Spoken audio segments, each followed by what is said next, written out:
अगर आपने इस बैसाखी का सही इस्तेमाल नहीं किया तो बिहार की मुसलमान आपको कुर्सी से उतारने की भी हिम्मत रखती है। आप पढ़े लिखे नहीं हैं, आप पढ़े लिखे लोगों से आईन और संविधान को समझिए, ऐसे ही अनसठ कानून मत बनाइए। कि बिहार के सीएम को भी आईना दिखाया कि आपके बैसाखी पर केंद्र की सरकार टिकी हुई है।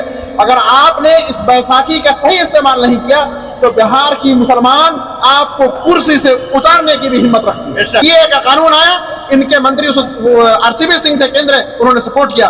वक्फ का बिल आया, इनके मंत्री ललन सिंह ने केंद्र वहां सपोर्ट किया। इसलिए उनका ये दोहरा चेहरा यहाँ सामने आ जाता, इसलिए उन्होंने इस प्रोग्राम से अपने आप को बचाया। मौलाना ने इस प्रोग्राम के जरिए केंद्र की सरकार को कहा कि आप पढ़े लिखे नहीं हैं, आप पढ़े लिखे लोगों से आईन और संविधान को समझिए, ऐसे ही अनसठ कानून मत बनाइए। उन्होंने इस प्रोग्राम के जरिए बिहार के सीएम को भी आईना दिखाया कि आपके बैसाखी पर केंद्र की सरकार टिकी हुई है।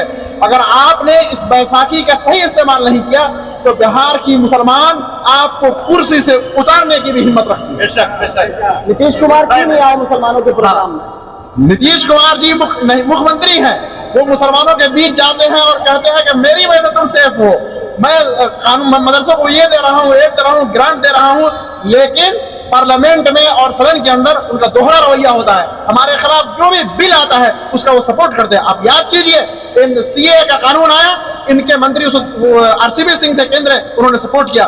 वक्फ का बिल आया, इनके मंत्री ललन सिंह ने केंद्र वहां सपोर्ट किया। इसलिए उनका ये दोहरा चेहरा यहाँ सामने आ जाता, इसलिए उन्होंने इस प्रोग्राम से अपने आप को बचाया। मौलाना शफी साहब ने उनको दावत दी थी, अब आइए मुसलमानों के बीच फेस टू फेस बात होगी, लेकिन उन्होंने आना गवारा नहीं किया, क्योंकि वो आवाम के बीच मुस्लिम मेजोरिटी इलाकों में जाकर के इलेक्शन के वक्त कहते हैं कि हम तुम्हारे साथ हैं, हमको वोट दो। लेकिन उनका आप देख लीजिए कैबिनेट में क्या हाल है, एक मंत्री मुसलमान है। यही महागठबंधन की सरकार थी, 6-6, 7-7 मंत्री थे। ये किसी को टिकट नहीं देते हैं, किसी को कैबिनेट में नहीं रखते हैं, किस मुंह से यहाँ आते, इसलिए वो नहीं आए हैं। आखिर वोट भी तो मुसलमान नीतीश कुमार को ही देते हैं। जी, मुसलमान देते हैं, मुसलमानों को वरगला करके, झूठ बोल करके, झूठा आश्वासन देकर वोट ले लेते हैं, लेकिन जब उनको हुकूक की बात आती है ये नीतीश कुमार पीछे हट जाते हैं। इसीलिए उनकी हिम्मत नहीं हुई है कि हमारे लीडर मौलाना सैयद अरशद बद्दी साहब से आकर के वो बात कर सके, या मुसलमानों के इतने बड़े मजमा में आकर के वो अपनी बात रख सके।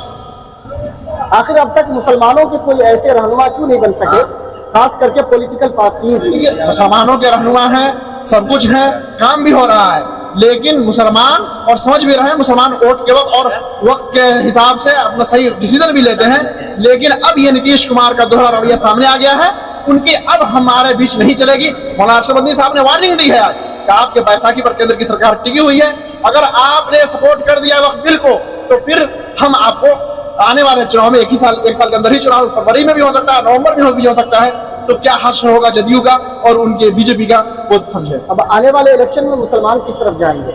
मुसलमान किस तरफ जाएंगे? मुसलमान जिधर जाएंगे उसी की सरकार बनेगी, इतना समझ जाइए। तो ये आजादी के बाद से लेकर के अभी तक यही तो हो रहा कि मुसलमान को जिस तरफ लालच दी जा रही है मुसलमान उधर बहक रहे हैं। कभी भी मुसलमान जब 2015 में महागठबंधन बना और उस वक्त जो है तेजस्वी यादव डिप्टी सीएम थे, अब्दुल सिद्दीकी और तमाम लोग कैबिनेट में, अच्छी हमारी तादाद थी, और मुसलमानों का भी, हिंदुओं का भी, सबका काम हुआ।